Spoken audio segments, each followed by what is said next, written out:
जीवन का सबसे पहला प्रेम। कि इस गुमनाम सी दुनिया में वो मुझे नाम देते हैं, इस गुमनाम सी दुनिया में वो मुझे नाम देते हैं। इस नन्हे से पंछी को उड़ने के लिए पूरा आसमान देते हैं। तो उठा देते हैं जल्दी, उठा देते हैं जल्दी, नींद पूरी नहीं होने देते।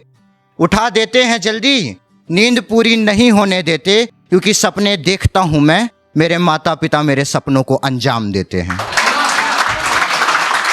क्योंकि सपने देखता हूं मैं और मेरे माता पिता मेरे सपनों को अंजाम देते हैं। तो सबने इश्क पढ़ा है तो थोड़ा सा इश्क मैं भी पढ़ देता हूँ। क्योंकि श्रृंगार कवि हूँ और मैं कवि हूँ, शायर नहीं हूँ। तो मेरे अंदर कवि शायर दोनों रहते हैं। तो जब शायर आता है तो श्रृंगार लिख लेता हूँ, जब कवि आता है तो वीर रस की कविता लिखता हूँ। दोनों पे आऊँगा, पहले श्रृंगार आप तक पहुँचा देता हूँ, कविता खुद आप तक पहुँचेगी। आप जैसे सुने साथ दीजिएगा। कि तुमसे केवल तुम्हारी बात करना, तुमसे केवल तुम्हारी बात करना, सपनों में भी तुम्ही से मुलाकात करना, अश्कों को छुपा साझा हर जज्बात करना, अश्कों को छुपा साझा हर जज्बात करना, कि तुम्हें टकराने से बचाने के लिए आगे यूं हाथ करना। ये इश्क का एक छोर नहीं तो और क्या है, तुमसे इश्क पागलपन नहीं तो और क्या है। तुमसे इश्क पागलपन नहीं तो और क्या है। तो आपको पता चल गया होगा मेरी कविता का शीर्षक है पागलपन। तो इसकी लाइन एक बार बहुत रिपीट होगी, तुमसे इश्क पागलपन नहीं तो और क्या है। तो अगर मैं तुमसे पूछूं कि इश्क, तुमसे इश्क पागलपन नहीं तो और क्या है, तो इसको मेरा साथ देना, ठीक है। तो दोस्तों को कर अलग तुम्हारा इंतजार करना, दोस्तों को कर अलग तुम्हारा इंतजार करना, तुम्हारे लाख सताने पर भी तुम्ही से प्यार करना। दोस्तों को कर अलग तुम्हारा इंतजार करना, तुम्हारे लाख सताने पर भी तुम्ही से प्यार करना। तुमसे हुई हर तकरार में खुद की हार का करार करना, तुमसे हुई हर तकरार में हार का करार करना, हर रोज खुद को आजमाने के लिए तैयार करना। कि तुमसे दिल की हटती नहीं ये डोर तो और क्या है, तुमसे इश्क पागलपन नहीं तो और क्या है। तुमसे इश्क पागलपन नहीं तो और क्या है। तो ये पंक्तियां मेरी पर्सनल फेवरेट हैं, वो आप तक पहुंचाता हूं। कि तुम्हारे आंसू निकलने पे मुझको दर्द होना, तुम्हारे आंसू निकलने पे मुझको दर्द होना, तुम्हारी एक सिसकी पर मेरा पूरा बदन सर्द होना।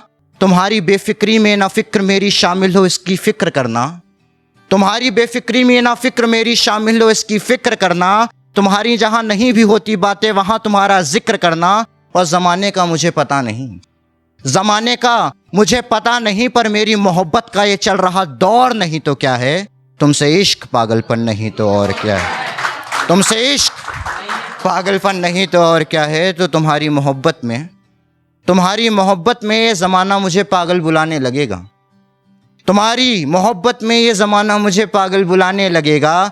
परंतु सुनेगा मुझे ना तुम्हारी तरह भुलाने लगेगा, सुनेगा मुझे ना तुम्हारी तरह भुलाने लगेगा। तो जानती हो कि इन महफिलों के लिए शेर थे नहीं, इनका तुम्हें ही हक दिया था।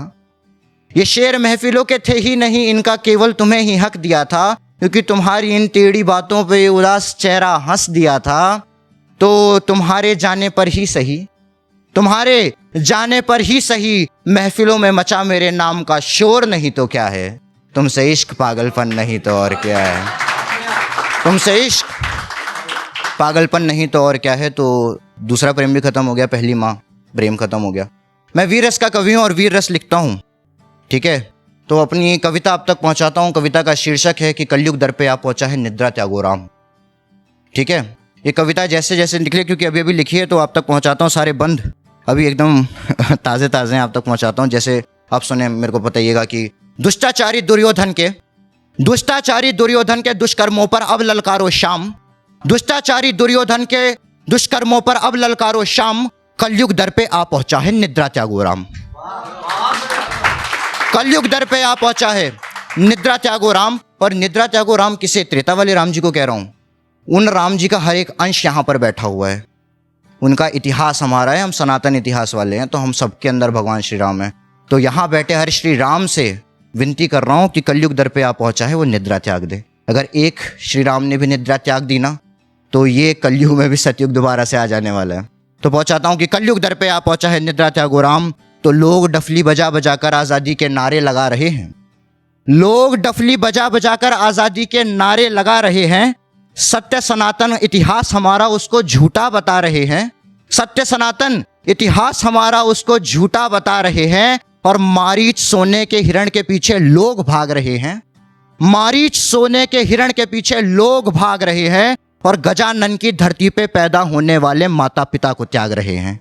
गजानन की धरती पर पैदा होने वाले माता पिता को त्याग रहे हैं। और गजानन का यहाँ पे संदर्भ क्यों? भगवान श्री भोलेनाथ और माता पार्वती का एक बार आपको प्रसंग याद होगा, जिसमें गणपति बप्पा उनके चारों ओर घूम लेते हैं और कहते हैं कि मैंने तो संसार की परिक्रमा कर ली। तो इसलिए लिखा कि मारीच सोने के हिरण के पीछे लोग भाग रहे हैं, गजानन की धरती पर पैदा होने वाले माता पिता को त्याग रहे हैं। तो ये प्रपंची उन वीरों को गाली देते हैं जिनके खातिर आंसू बहाता शमशान, कलयुग दर पे आ पहुंचा है निद्रा त्यागो राम। कलयुग दर पे आ पहुंचा है निद्रा त्यागो राम। तो केवल मैं करने वाले नेता, केवल मैं बकरी के जैसे करने वाले नेता कैसे हम शेरों को तैयार करेंगे? केवल मैं करने वाले बकरी जैसे नेता कैसे हम शेरों को तैयार करेंगे? जो राणा प्रताप और छत्रपति को झुठलाते हो वो कैसे भारत माँ से प्यार करेंगे? तो याद करो कि त्रेता में भी सिर्फ समुद्र से निवेदन से हुआ था काम नहीं, और प्रत्यंचा जब तक धनुष पे चढ़ी नहीं थी समुद्र ने बोला था राम नाम नहीं। जब तक प्रत्यंचा धनुष पे चढ़ी नहीं थी तब तक समुद्र ने भी बोला था राम नाम नहीं। तो सात धर्म युद्ध में देने हेतु कर जोर खड़े हनुमान, कलयुग दर पे आ पहुंचा है निद्रा त्यागो राम। कलयुग दर पे आ पहुंचा है निद्रा त्यागो राम। और आखिरी बंद आप तक पहुंचाता हूं, अगर कविता का पहुंचे तो आवाहन हर अर्जुन से करके कहता हूं, आवाहन हर अर्जुन से करके कहता हूं कि गांडीव धरो नहीं कि अभी खत्म नहीं हुआ संग्राम। आवाहन हर अर्जुन का करके कहता हूं कि गांडीव नहीं धरो अभी तक समाप्त नहीं हुआ संग्राम।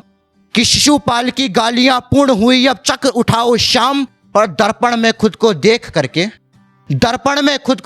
करके उत्कर्ष करना केवल ये काम कि खुद को खुद में बोलो कि कलयुग दर पे आ पहुंचा है निद्रा त्यागो राम।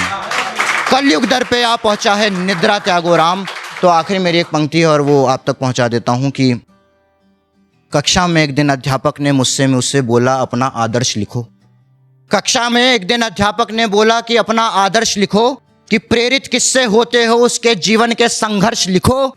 तो किसी ने अभिनेता का नाम लिखा तो किसी ने किसी खिलाड़ी का नाम लिखा, किसी ने किसी अभिनेता का नाम लिखा तो किसी ने किसी खिलाड़ी का नाम लिखा, और मैंने उठाया पन्ना उस पर मर्यादा पुरुषोत्तम राम लिखा। मैंने उठाया पन्ना उस पर मर्यादा पुरुषोत्तम राम लिखा। तो आपने इतने प्यार से सुना उसके लिए बहुत बहुत धन्यवाद। मैं अपनी विदा लूंगा। धन्यवाद। जय हिंद, जय भारत।